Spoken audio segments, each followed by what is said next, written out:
नमस्कार. माधव मंथन मध्ये आपलं स्वागत आहे. मी माधव घांगुर्डे. काल शिवरात्र झाली आणि 144 वर्षांनी होणाऱ्या महाकुंभाची सांगता झाली. आपल्या देशामध्ये दर 3 वर्षांनी कुंभमेळा होतो. तो 4 ठिकाणी होतो: प्रयागराज, हरिद्वार, नाशिक आणि उज्जैन. दर 12 वर्षांनी प्रयागराजला जो कुंभमेळा होतो त्याला पूर्ण कुंभ असं म्हणतात. तो दर 12 वर्षांनी येतो. असे 12 पूर्ण कुंभ म्हणजे 144 वर्षांनी येणारा हा महाकुंभ. महाकुंभाची काल सांगता झाली. किती विशाल आणि प्रचंड असा हा महाकुंभ होता. मागचा महाकुंभ 1881 साली झाला.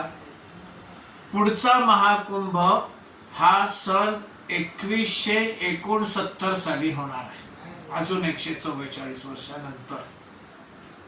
हा महाकुंभ किती विशाल होता. एकूण या महाकुंभाच्या कालावधी 1.5 महिन्याचा, 45 दिवसाचा कालावधी.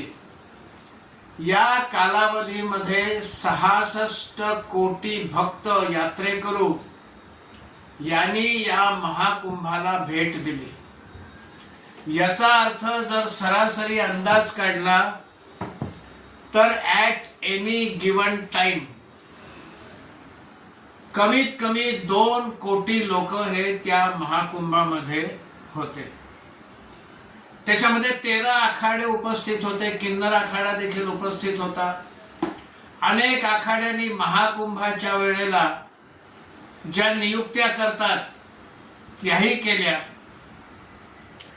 हे संपूर्ण जे महाकुंभ आहे त्याच्यासाठी एक टेम्पररी, अस्थायी नगरी निर्माण केली.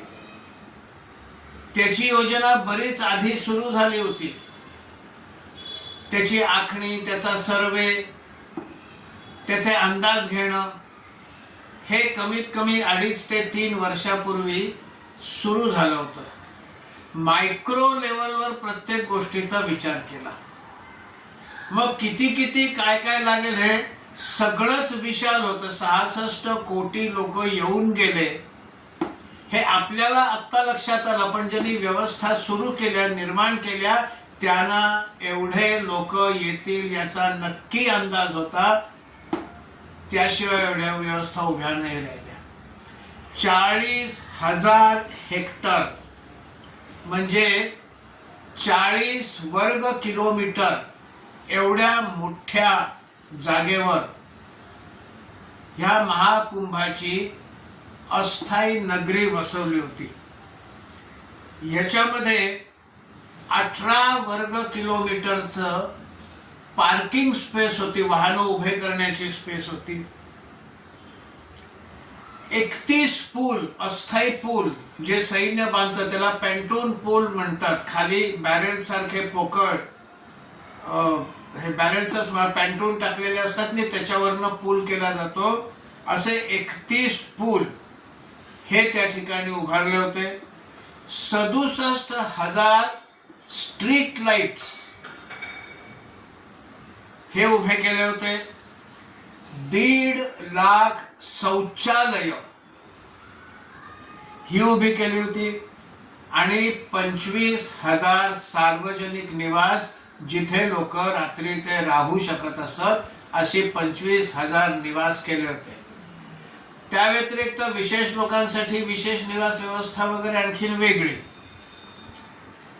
याचं जे मलनिस्सारण होतं, कल्पना करा, 2 कोटी लोक ज्या नगरीमध्ये ॲट एनी गिवन टाइम आहेत त्याचं मलनिस्सारण हा केवढा मोठा विषय असेल. मुंबईची लोकसंख्या सुद्धा 2 कोटी नाहीये. इथे कुठल्याही वेळेला, कुठल्याही क्षणी, कुठल्याही दिवशी कमीत कमी 2 कोटी भक्त, यात्रेकरू हे तिथे होते. आणि त्यासाठी इस्रो आणि भाभा ॲटॉमिक रिसर्च सेंटर यांची मदत घेतली. त्यांनी या विषयावर संशोधन करून हे सगळं वेस्ट मॅनेजमेंटसाठी काय काय करावं लागेल, कुठली यंत्रणा लागेल, कशा प्रकारची यंत्र लागतील, प्रक्रिया कशी केली जाईल, ह्या सगळ्यावर संशोधन केलं आणि 7,000 कोटी रुपयाची व्यवस्था उभी केली. वेस्ट मॅनेजमेंट नुसती एवढी मोठी, नाहीतर कल्पना करा 2 कोटी लोक एका वेळेला तिथे आहेत, किती कचरा निर्माण होत असेल, किती मल निर्माण होत असेल, पण त्याची व्यवस्था केली. 7,000 कोटी रुपये तिथे खर्च केले. या व्यतिरिक्त उत्तर प्रदेश सरकारनं आणखीन बाकी सगळ्या व्यवस्था निर्माण करण्यासाठी वेगळे 7,000 कोटी त्याच्यामध्ये अलॉट केले, खर्च केले. केंद्राने देखील मदत केली आणि 15,000 कोटीची गुंतवणूक तिथे केली.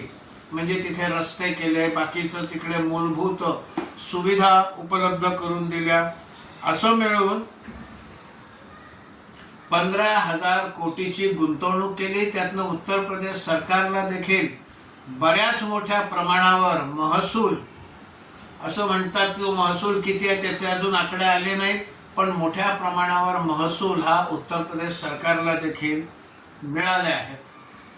त्या ठिकाणी विशेष स्नानं ही 6 दिवस असतात. 6 वेगळे वेगळे दिवस असतात की ज्या दिवशी विशेष स्नान होतं आणि त्या दिवशी लोक अधिक प्रमाणात येतात.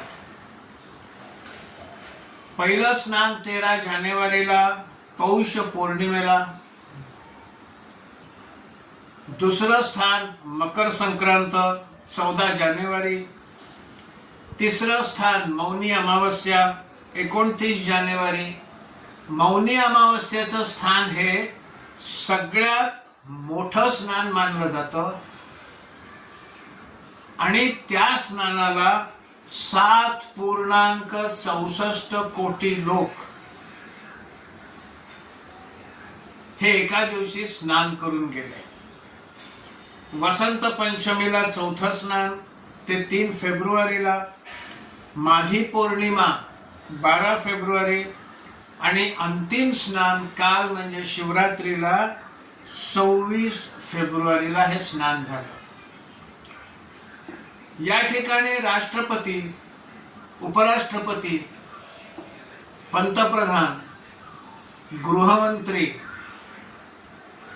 सरकारमधले प्रमुख मंत्री, त्याच्यामध्ये राजनारायण, पीयूष गोयल, अनुराग त्रिपाठी, नितीन गडकरी,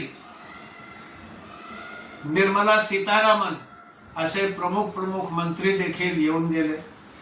अनेक राज्यांचे मुख्यमंत्री आणि राज्यपाल हे देखील तिथे येऊन गेले. विरोधी पक्षांपैकी अखिलेश यादव आणि उत्तर प्रदेशचे विरोधी पक्षातले अन्य नेते देखील येऊन गेले. मुख्य म्हणजे विशेष म्हणजे काँग्रेसचे अध्यक्ष मल्लिकार्जुन खडगे यांनी कुंभात डुबकी मारल्याने गरिबी जाते का अशा प्रकारचा खोचक प्रश्न विचारला. त्यांच्याही पक्षातले दिग्विजय सिंग, सचिन पायलट, अभिषेक मनु सिंघवी, राजीव शुक्ला, कर्नाटकातले DK शिवकुमार हे त्या ठिकाणी येऊन गेले. DK शिवकुमार यांनी ज्या पद्धतीच्या व्यवस्था उभ्या केला त्याची प्रशंसा केली. आता आदित्यनाथ यांची प्रशंसा काँग्रेसच्या एखाद्या कार्यकर्त्यांनी करणं हे राहुल गांधींना किती पचनी पडेल आणि याचा फटका DK शिवकुमारना किती मिळेल हे पुढच्या काळात समजेलच. कारण भाजपची किंवा योगी आदित्यनाथ किंवा अमित शहा, मोदींची स्तुती ही त्यांना सहनच होत नाही.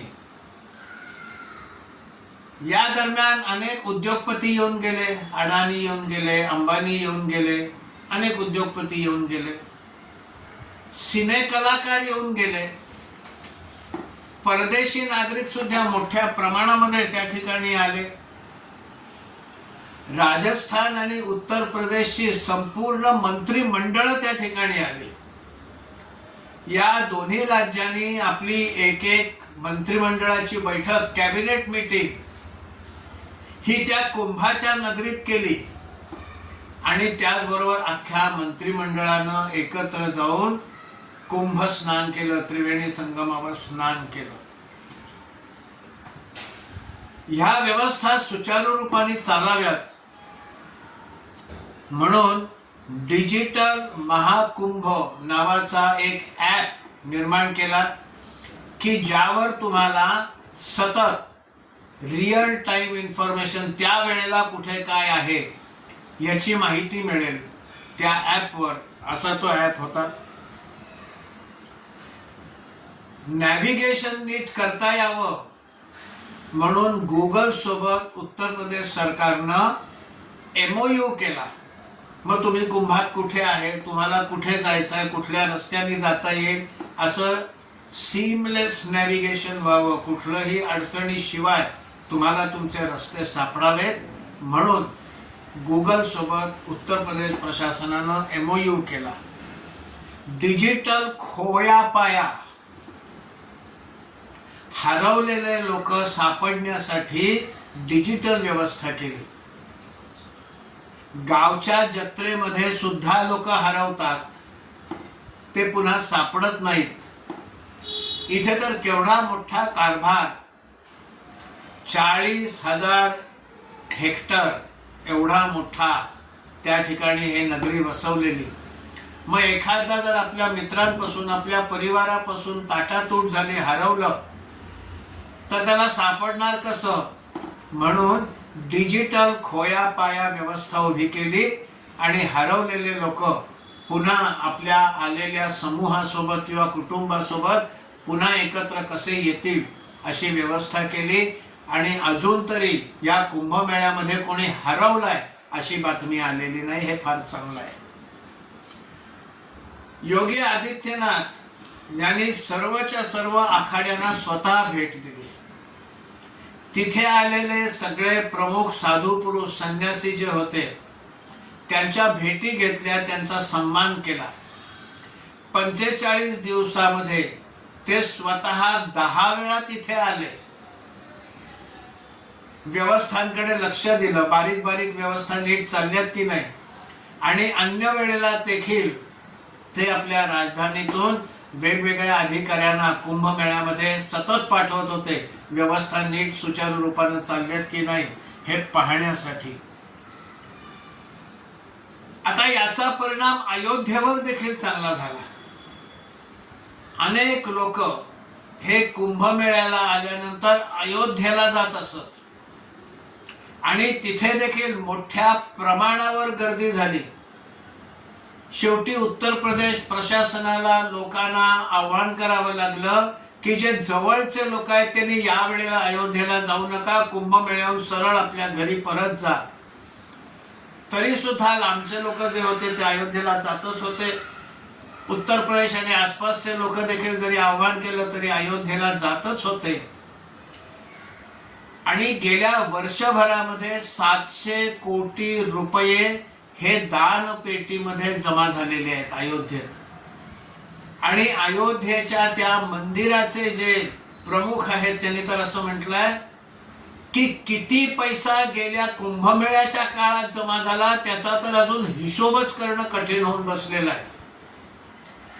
अयोध्येत सुद्धा इतकी गर्दी झाली की ज्यांना दान पेटीपर्यंत पोचता आलं नाही त्यांनी दान पेटीत टाकायचे पैसे असेच त्या ठिकाणी टाकून निघून गेले. आता तो सगळा इकडे तिकडे पडलेला पैसा हा तिकडच्या अधिकाऱ्यांना आणि तिकडच्या यंत्रणेला गोळा करावा लागतोय आणि नंतर त्याची मोजणी करणं हे एक महाकठीण काम होऊन बसलेलं आहे. एक अर्थाने चांगला एवढा त्या ठिकाणी लोकांनी या मंदिराला दक्षिणा दिली. काही अपघात झाले, एवढ्या मोठ्या आयोजनात काही अपघात झाले. अपघात दुर्दैवी आहेत. अपघात हा कधीच चांगला नसतो, पण काही लोकांनी तथाकथित पुरोगामी वगैरे हे विघ्न संतोषीपणानं कुठे काय चुकीचं होत आहे त्याच्यावरच नजर फिरवत होते. आणि मग अपघात झाला, चेंगराचेंगरी झाली, गॅस फुटला, याचीच आरडाओरड जास्त. आणि हे कोण लोक होते? लक्षात घ्या, गोधऱ्यामध्ये 2002 साली गाडीमध्ये राम सेवकांना जाळलं गेलं. 50 पेक्षा अधिक रामसेवक त्या बोगीमध्ये जाळले. याबद्दल ज्यांना वाईट वाटलं नाही, याबद्दल ते डिनायल मोड मध्ये होते. नाही तो अपघातच झाला, कोणीतरी आतमध्ये स्टोव्ह पेटवला, स्पष्ट दिसत होतं बाहेरनं त्याच्यावर आक्रमण झालं आणि ते डबे जाळले. बाहेरनं दरवाजे बंद करून जाळले, हे स्पष्ट दिसत होतं. पण ही सगळी मंडळी तेव्हा डिनायल मोड मध्ये होती. इथे अपघात झाला, लोक मेले, हे दुर्दैवी झालेच. ह्या दुर्दैवीच झाला हा प्रकार. पण त्याचं भांडवल करून आरडाओरड करणं, खोट्या बातम्या, गंगेचं पाणी दूषित झालंय त्यामुळे लोकांना रोगराई होते. 66 कोटी लोक येऊन डुबकी लावून गेले, कोणालाही रोगराई झाली नाही. पाणी अजिबात दूषित झालं नाही. वेळोवेळी पाण्याचं टेस्टिंग केलेलं आहे आणि ते पाणी शुद्ध असल्याचं त्या टेस्टमध्ये आढळलेलं आहे. याचं कारण वेस्ट मॅनेजमेंट. पाण्यामध्ये सुद्धा जी फुलं बिलं नारळ पडत होते ते गोळा करण्यासाठी ड्रेजर्स वापरले जात होते आणि तो सगळा पाण्यात पडलेला कचरा हा उचलून नेला गेला. अनेकांनी स्थानिक लोक आता कंटाळलेले आहेत, वैतागलेले आहेत. हे केव्हा संपतंय असं त्यांना झालेलं आहे, त्यांना नकोसं झालेलं आहे. साफ चुकीचं. स्थानिक लोकांना देखील व्यवसाय मिळाला. माझे परिचित तिथे जाऊन आले. जवळजवळ प्रत्येक घरानं तिथे आपल्या घराचं होमस्टे मध्ये परिवर्तन केलं. घरचा खालचा मजला रिकामा केला, त्या ठिकाणी अंथरूण, पांघरूण, आंघोळीसाठी न्हाणी घर अशा व्यवस्था उभ्या केल्या आणि आलेल्या यात्रेकरूंची निवास व्यवस्था केली. माझेच एक मित्र सांगत होते की ते आणि त्यांच्यासोबतचे मिळून असे 5 लोक गेले होते. ते एक रात्र तिथे राहिले. दरडोई त्यांनी 2000 रुपये घेतले. 5 लोकांचे मिळून 10,000 रुपये एका रात्रीत. आणि असं रोज कोणी ना कोणीतरी रात्री निवासासाठी तिथे येत होतं. म्हणजे रोजची कमाई कधी 8,000, कधी 10,000, कधी 12,000 ही त्या कुटुंबाला होत होती. मग 45 दिवसामध्ये त्या कुटुंबाने धनप्राप्ती केली. कशाला कंटाळतील? स्थानिक चहावाले, खानावळवाले, छोटे मोठे हॉटेलवाले, नाश्तावाले यांचा जर धंदा 24 तास सुरू होता. भरपूर धनप्राप्ती झाली, भरपूर व्यवसाय झाला. तरुणांकडे दुचाकी आता नवीन राहिलेली नाही. सरकारनं परवानगी दिली, तुम्ही दुचाकीवरनं लोकांना कुंभमेळ्याच्या ठिकाणी पोहोचवा. मग हे दुचाकीवाले देखील एकेका व्यक्तीचे, कारण 10-10 किलोमीटर चालत जावं लागत असे. तरुण जाऊ शकतो, वृद्ध वयस्क चालू शकत नाहीत. मग त्यांना मोटरसायकलवरनं पोहोचवण्याची व्यवस्था केली. एकेका ट्रिपचे 400 रुपये घेतलेले आहेत, यायचे पुन्हा 400.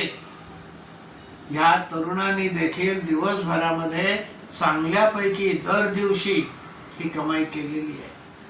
प्रत्यक्ष कुंभमेळ्यामध्ये कोणी चहाचा व्यवसाय केला, कोणी नीमचे दातून त्याचा व्यवसाय केला, कोणी पूजा सामग्रीचा व्यवसाय केला. पण हे सगळं न दिसता एक ती घाऱ्या डोळ्याची मुलगी, ती कशी त्रस्त झाली त्याचीच चर्चा जास्त. आता ती घाऱ्या डोळ्याची होती, तिचे डोळे विशेष आकर्षक होते, हा तिचाही दोष नाही, योगी आदित्यनाथांचाही दोष नाही. लोकांनी तारतम्य पाळलं पाहिजे. का मुद्दामून ह्यानीच तिला त्रस्त केलं, समजायला मार्ग नाही. पण या सगळ्यातनं एक दिसून आलं की हिंदू समाजामध्ये एक प्रचंड भाव जागृती झालेली आहे. एका अर्थाने पाहिलं तर आपली पिढीच भाग्यवान आहे. 500 वर्षाच्या संघर्षाची यशस्वी सांगता होत प्रभू रामचंद्रांचं मंदिर आणि त्या ठिकाणी त्यांची प्रतिष्ठापना ही आपल्याला पाहायला मिळाली. 144 वर्षांनी येणारं कुंभ हे आपल्या समोर घडलं. आपल्यापैकी अनेक हे त्या ठिकाणी जाऊन आले. जे जाऊन आले नाहीत त्यांच्या देखील मित्रमंडळींनी, आप्तेष्टांनी त्यांच्या घरी प्रसाद, त्रिवेणी संगमाचं पाणी, माझ्याच घरी जवळजवळ 10-12 छोट्या बाटल्या आणि प्रसाद हे आलेलं आहे. माझ्या आप्तेष्ट मित्रांनी दिलेले की तुम्ही जाऊ शकले, हे तुमच्यासाठी आणलं. असे घरोघरी या गंगाजलाच्या बाटल्या लोकांना मिळालेल्या आहेत, त्यांचे जे आप्तेष्ट तिथे गेले. आता या बाटल्या ज्यांनी भरल्या आणि बनवल्या त्यांचा व्यवसाय झालाच ना. पण असं हे महाकुंभ आणि राम जन्मभूमी हे आपल्याला आपल्या जीवन कालामध्ये पाहायला मिळालं. असे आपण भाग्यशाली आहोत. पुढचा कुंभमेळा 144 वर्षानंतर सन 2169 साली होणार आहे. त्यावेळची पिढी हे देखील कुंभमेळा पाहायला भाग्यवान असेल. पण अख्ख्या जगभरामध्ये एक अद्भुत नजारा लोकांना पाहायला मिळाला. कुठे कॅलेंडरवरनं तारखा घोषित केल्या नाहीत, फक्त एक आमचं पंचांग की या वेळेला इतक्या तारखेला या तिथीला या ठिकाणी कुंभमेळा होणार आहे. या एका पंचांगाच्या एका ओळीवर लाखो लोक, करोडो लोक त्या ठिकाणी येतात. हे हिंदू संस्कृतीचा, हिंदू परंपरेचा एक नजारा लोकांना पाहायला मिळालेला आहे. हा नजारा ज्यांना पाहायला मिळाला ते खरंच भाग्यवान. ही माहिती आपल्याला आवडली असेल तर लाईक करा. अधिक लोकांना ऐकायला मिळावी असं वाटत असेल तर शेअर करा. जे काय सांगितलं त्याबद्दल आपला अभिप्राय काय आहे हे नक्की तिथे नोंदवा कमेंट बॉक्समध्ये आणि चॅनल सबस्क्राईब करा. धन्यवाद.